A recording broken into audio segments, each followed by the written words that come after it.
Olá, alunos do segundo ano! Nós vamos começar hoje com a nossa primeira videoaula, o estudo do reino animal. Vamos começar com as características gerais desse grupo. Ele é constituído por organismos pluricelulares, que são organismos formados por várias células, mas que não se organizam em tecidos, órgãos e sistemas, e multicelulares, que são aqueles formados por várias células, mas que se organizam em tecidos, órgãos e sistemas. São eucariontes, apresentam um núcleo organizado com carioteca. Heterótrofos, não fabricam seu próprio alimento, tendo que realizar o processo de respiração celular para garantir o seu metabolismo. É dividido em 9 filos. Esses 9 filos são divididos em 2 grupos.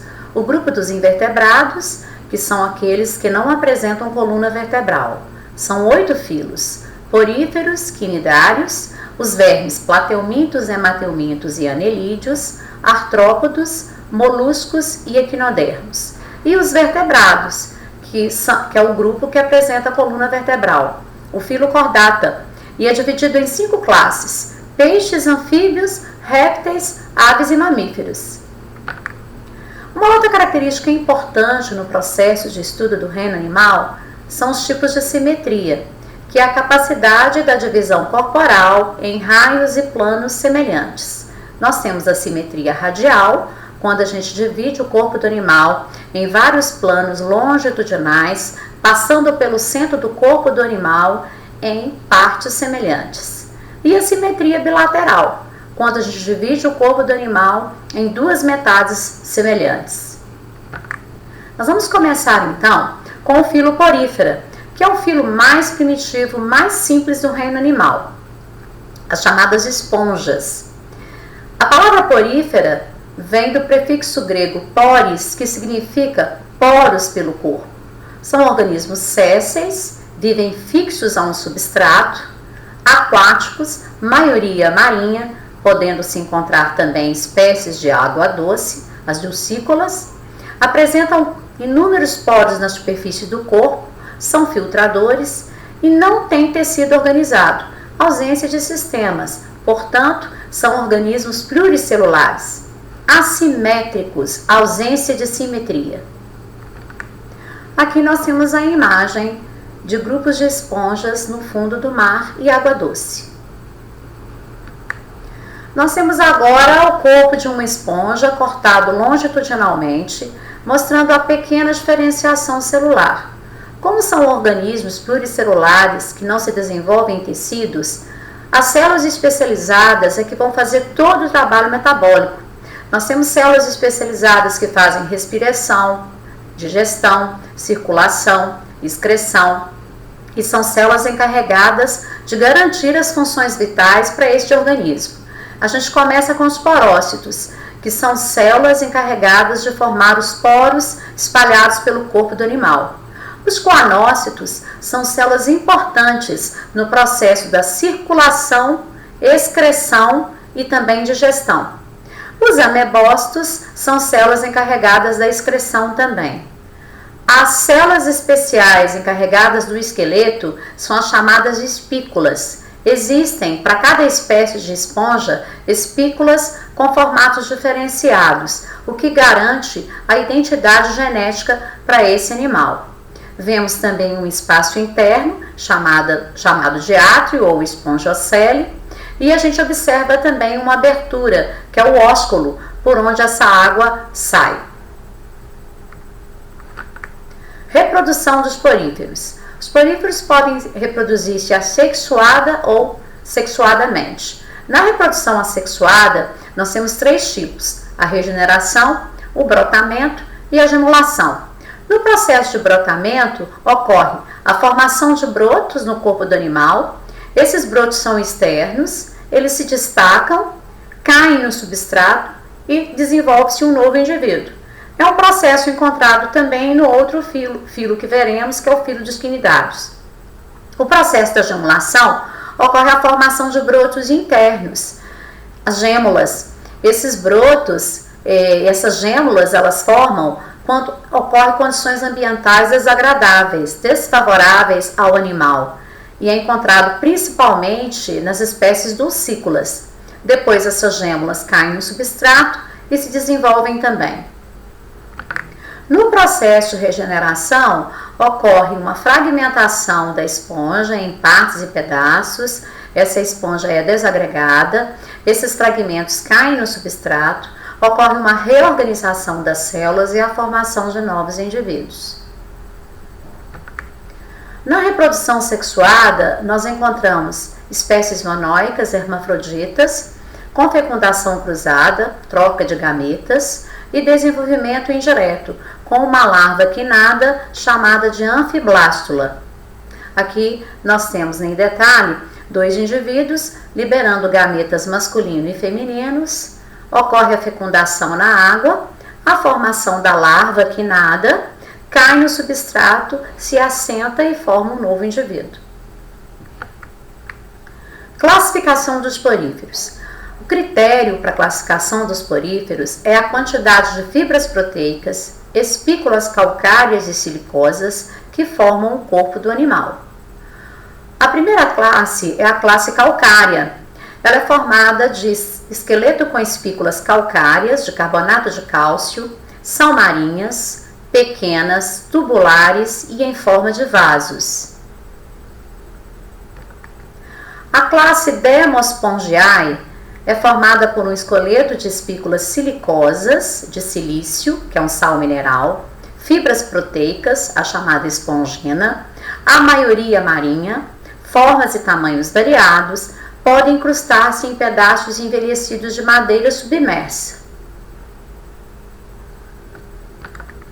Hexactinelida é uma classe onde o esqueleto apresenta espículas silicosas raiadas, formando raios, exclusivamente marinhas e de altas profundidades, corpo em forma de vaso ou funil, tamanhos variados. Tipos anatômicos. De acordo com a estrutura interna do corpo da esponja, nós temos 3 tipos anatômicos. O tipo mais simples, que é o ascon, o intermediário, que é o zícon, e o leucon, que é o mais complexo. No tipo anatômico ascon, nós temos o tipo mais simples, com dimensões reduzidas em seu interior, que é o átrio, e revestido por coanócitos, que são as células encarregadas da digestão, da respiração e da circulação. O zícon, a parede corporal é mais espessa e enrugada, formando canais abertos para fora, os inalantes, e para dentro, os exalantes. Os canais inalantes comunicam-se com os poros e os exalantes com o átrio. Leucon. A parede do corpo é mais desenvolvida, chamada de espongiocele. Essa espongiocele é menor, presença de sistemas de canais ramificados e câmaras vibráteis, grande capacidade de filtração, é a mais complexa. Importância ecológica.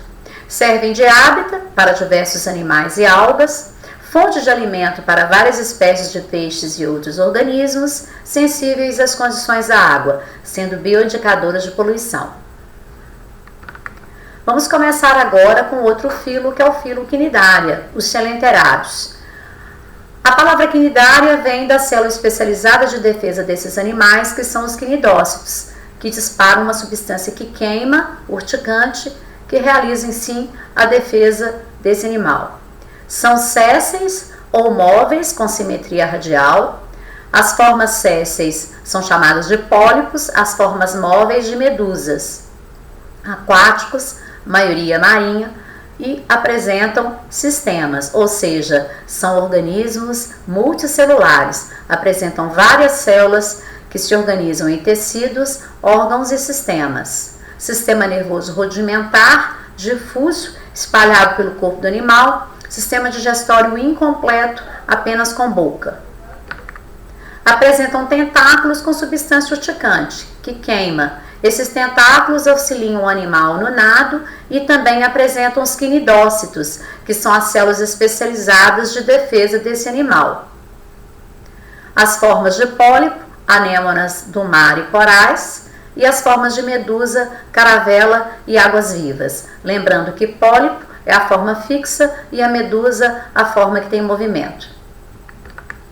Aqui a gente tem algumas imagens belíssimas desses animais, a água-viva, as caravelas, que é uma forma colonial, as anêmonas do mar e o coral, que são formas de pólipo. Medusas de altas profundidades podem produzir uma substância bioluminescente iluminando o fundo do mar. Reprodução dos quinidários. A maioria é dioica, de sexos separados. Reproduz assexuadamente por regeneração, brotamento e estrobilização. A forma da regeneração acontece quando os quinidários perdem partes corporais que formam um novo indivíduo. O brotamento, como exemplo em detalhe, a gente tem uma hidra liberando, formando brotos, esses brotos se destacando, caem no processo, no ambiente rochoso ou arenoso e forma-se um novo indivíduo. O processo de estrobilização é um processo onde o quinidário vai formar várias éfiras ou várias medusas que vão ser liberadas no meio ambiente, ou seja, é um processo de multiplicação através de formação de novos indivíduos. Aqui nós temos o processo sexuado, é o chamado alternância de gerações. Por quê? Nós temos uma fase assexuada, com reprodução assexuada, e uma fase sexuada. No primeiro exemplo, a gente tem uma forma colonial, uma forma de pólipo colonial, ocorre a liberação das medusas, a medusa masculina e feminina libera gametas, masculino e feminino, ocorre a liberação, a fecundação e a liberação de uma larva, que é a larva plânula. Essa larva vai se fixar no substrato e formar um novo indivíduo. Portanto, ocorreu uma fase sexuada. Embaixo, a gente tem as duas fases. A fase sexuada, com a liberação das medusas adultas, masculina e feminina. Liberação dos gametas, masculino e feminino. A formação e a fecundação e a formação de uma larva, que é a larva plânula. Essa larva vai se fixar no ambiente e começa a produzir as chamadas éferas, no processo assexuado.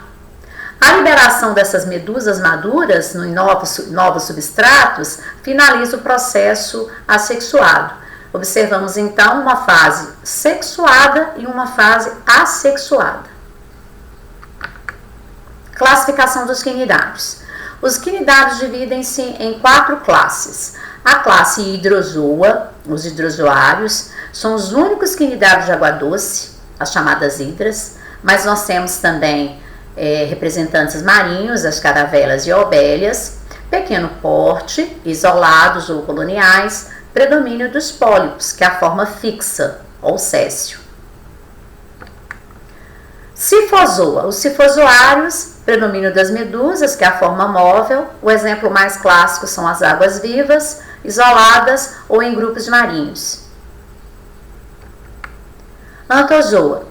Os antozoários é a classe mais numerosa e diversa. Presença apenas de pólipos, que é a forma fixa, anêmonas do mar e corais, com esqueleto calcário. E aí a gente vê as anêmonas com o peixe palhaço, né, tentando se proteger e esconder, e o coral cérebro, que é formado de esqueleto calcário. Branqueamento de corais. É um fenômeno ecológico onde se observa a expulsão ou a destruição do pigmento de algas simbiontes, as zooxantelas, que vivem em simbiose com o coral, onde participam de sua nutrição. A ausência dessas algas pode levar à morte dos corais. O branqueamento dos corais, como o próprio nome indica, é um problema em que se observa a perda da cor desses organismos. Indica o aumento da temperatura global causado pela intensificação do efeito estufa, além da poluição das águas e seu aquecimento. Aqui nós temos a imagem de um coral sadio e a imagem de um coral branqueado, com ausência dessas algas. A falta de alimento faz com que o coral fique desprotegido e ele acaba morrendo, provocando um desequilíbrio ambiental. E a última classe é a classe cubozoa, a classe dos cubozoários. Tem a forma característica cúbica, são medusas oceânicas encontradas no Oceano Pacífico e Índico espécies que podem causar graves acidentes em humanos, porque os seus quinidócitos apresentam uma substância muito tóxica. E assim a gente termina a nossa primeira videoaula. Bons estudos!